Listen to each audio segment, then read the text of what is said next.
Graça e paz, meus amados irmãos. Olha, hoje em dia é muito fácil matar e roubar o povo de Deus, usando a palavra em nome de Deus.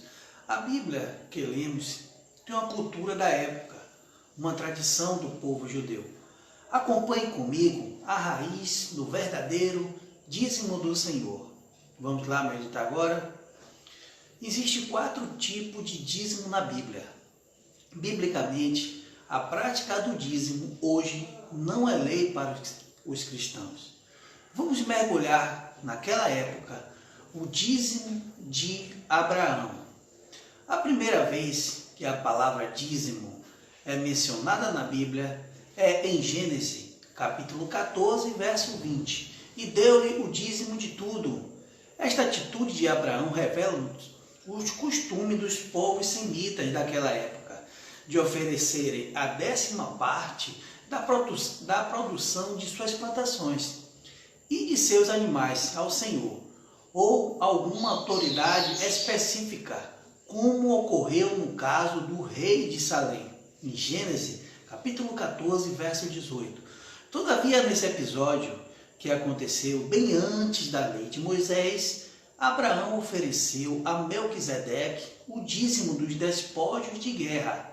Porém, as Escrituras não explicam claramente o porquê do patriarca que deu a contribuição. Quem foi Melquisedeque na Bíblia? Melquisedeque era um rei de uma cidade chamada Salém, que provavelmente foi a Jerusalém primitiva, e sacerdote do Deus Altíssimo. De acordo com Chaplin, fora da cultura judaica, havia muitas culturas antigas que praticavam o dízimo. Além disso, ainda segundo esse autor, a prática existia entre os povos, tais como os gregos, os romanos e os árabes. Para esta cultura, era um hábito que fazia parte da piedade religiosa, meus queridos. Vamos lá para o conhecimento. 4 tipos de dízimo na Bíblia. O dízimo dos levitas, chamado dízimo sacerdotal. E esse que os pastores aplicam na vida do povo para enriquecer.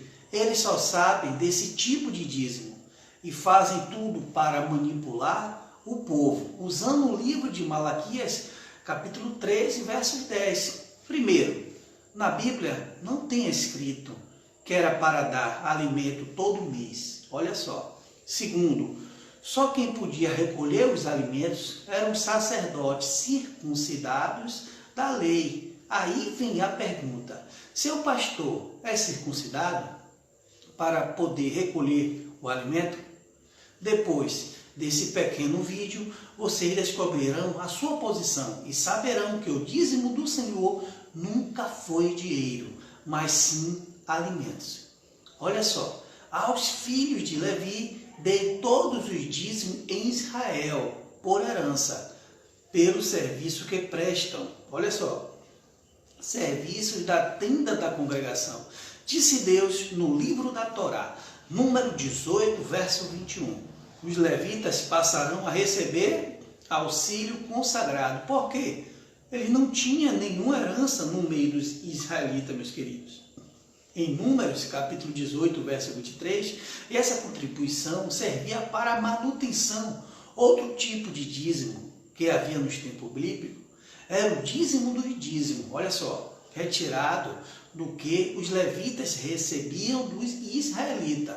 Essa contribuição era considerada equivalente a um do trigo tirado da eira e do vinho do tanque de prensar uvas, lá no livro de Números 18, 27. Olha só, em Neemias capítulo 10, verso 38, no outro livro da Torá, está escrito que o sacerdote, filho de Arão, estaria com os levitas, quando os levitas recebessem os dízimos, e que os levitas trariam os dízimos dos dízimos à casa do nosso Deus, a câmara da casa do tesouro. Olha só, o dízimo das festas, o terceiro tipo de dízimo mencionado na Bíblia, é o dízimos festivos. Sobre esse evento, Deus havia dado ordem para que dentre os holocaustos, os sacrifícios, as ofertas alçadas, os votos, as ofertas voluntárias e a entrega dos primogênitos, os israelitas, olha só, trouxeram ao lugar que ele escolheria também os dízimos que deveriam ser extraídos dos 9 décimos restantes da produção do povo. Olha só, meus queridos. Já que este deveria entregar aos levitas uma 10ª parte da colheita, frutas e dos animais e dos rebanhos, nesse lugar que Deus iria escolher, ou seja, posteriormente Jerusalém. O povo de Israel deveria comer esses dízimos perante o Senhor e se alegrar em sua presença, celebrando a ocasião de maneira festiva. Do outro livro da Torá, em Deuteronômio 12, 5 e 6, olha só, o dízimo trienal, ou dízimo da caridade, meus queridos. Podemos entender acerca do quarto tipo de dízimo, pelo que está escrito em Deuteronômio, capítulo 14, versos 28 e 29. Ao fim de 3 anos, tirará todos os dízimos da tua novidade, no mesmo ano, e os recolherá nas tuas portas. Então virá o levita, pois nem tem parte e nem tem herança contigo. E os estrangeiros, e os órfãos, e as viúvas, que estão dentre das tuas portas, e comerão, olha só, e fartarão-se, para que o Senhor, teu Deus, te abençoe em toda a boa obra. Olha só, que fizeste. Como essa contribuição caridosa era feita, meus queridos, a cada 3 anos, e era chamado de o ano dos dízimos. Está lá no livro da Torá, Deuteronômio 26, 12. Ela não deveria ser levada ao tabernáculo, meus amados, mas sim compartilhada com os pobres daquele tempo. Era um mandamento divino, Deuteronômio 26, 13 e 14. Olha só, o dízimo, nova aliança. Veja só, veja claramente na carta dos Hebreus 7, 12, porque mudando-se o sacerdócio, necessariamente se faz também mudança da lei. Quem era o sacerdote? Melquisedeque.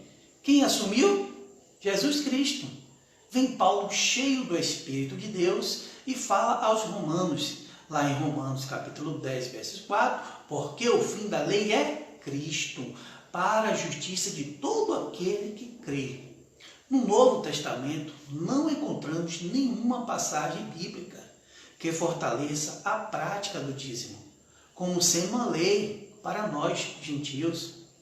Talvez você discorde do que estamos dizendo, simplesmente por causa do texto que está em Mateus 23, verso 23. Quando o Senhor Jesus repreendeu alguns religiosos, mas Mateus, Marcos, Lucas e João não é o Novo Testamento. São livros históricos narrados do nascimento de Jesus de Nazaré, nos dias de sua carne. A lei e os profetas acabaram em João, meus amados. Olha, o que Jesus está falando para o povo judeu daquela época. Veja só, preste bastante atenção. Ai de vós, escribas e fariseus e hipócritas, porque dai o dízimo da hortelã, do entro e do cominho, e desprezais o mais importante da lei, o juízo, a misericórdia e a fé. Deveis, porém, fazer essas coisas e não omitir aquelas. Para esclarecermos essa passagem, precisamos fazer-nos uma pergunta. Jesus era judeu? Sim. Os escribas e fariseus também o eram? Sim. Para Jesus, o que era mais importante? Os dízimos da hortelã, do entro, do cominho, ou o juízo, a misericórdia e a fé? Sem dúvida, o juízo, a misericórdia e a fé. Outra pergunta. Em algum momento, Jesus insinuou que essa prática era obrigatória para os gentios? Não. E por que os pastores aplicam o dízimo sacerdotal para o povo gentílico de hoje, queria uma explicação dentro da Bíblia sobre essa prática que já foi abolida. Olha só, Paulo explica para o povo de Éfeso, Efésios 2, verso 15, olha que passagem interessante. Na sua carne desfez a inimizade, isto é, a lei dos mandamentos, que consistia em ordenanças, para criar em si mesmo dos dois um novo homem, fazendo a paz. Olha só, Paulo passa pelo povo de Colosso e relata também em Colossenses 2,14. Olha só, havendo riscado a cédula que era contra nós, nas suas ordenanças, a qual de alguma maneira nos era contrário, e atirou no meio de nós, cravando-a na cruz. A pergunta é: que dívida temos com Deus, se Ele tirou no meio de nós e cravou naquela cruz? Em outro vídeo vou explicar a passagem de Malaquias, muito interessante também. Aí termina a sua conclusão: e seus olhos serão iluminados pela palavra, que é viva e eficaz. Amém? Povo escolhido do nosso Deus, para desfrutar do amor e a paz que excede de todo o entendimento. Graça e paz, meus queridos.